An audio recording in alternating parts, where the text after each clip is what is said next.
madaxweynaha jamhuuriyadda federaalk Soomaaliya mudane Maxamed Cabdullaahi Farmaajo ayaa xeer uu soo saaray waxa uu ku magacaabay Ibraahim Cumar Mahad Allah Ibraahim Dheere inuu noqdo gudoomiye ku-xigeenka arrimaha maamulka maaliyadda ee gobolka Banaadir.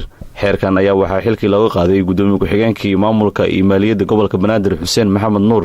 xeerkan ayaa waxaa lagu yiri madaxweynaha ayaa waxa uu tixgeliyay waay aragnimada uu mudanaha xilka loo magacaabay u leeyahay iyo howlaha cusub ee horyaala ayaa waxa uu soo saaray xeerkan cusub ee lagu magacaabay gudoomiye ku-xigeenka cusub ee arrimaha maamulka maaliyadda ee gobolka Banaadir ayaa waxa uu dhaqan galay saxiixa madaxweynaha khamiis taariikhduna ay ku beegan tahay 23 bishii May 2009. wararka qaar ayaa sheegaya in xilka qaadista iyo magacaabidda ay qayb ka tahay isbeddello cusub oo lagu sameyn doono gobolka Banaadir muddooyinkii dambena la hadalhayay. madaxweyne Maxamed Cabdullaahi Farmaajo ayaa 2 sano uu xilka hayay 2 jeer magacaabay gudoomiyaha gobolka Banaadir iyo duqa Muqdisho iyo dhammaan ku-xigeenadiisa.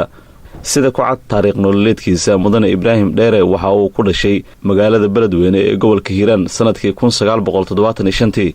waxbarashada hoose iyo dhexe ayaa waxa uu ku qaatay dugsiga Axmed Warsame ee isla Beledweyne.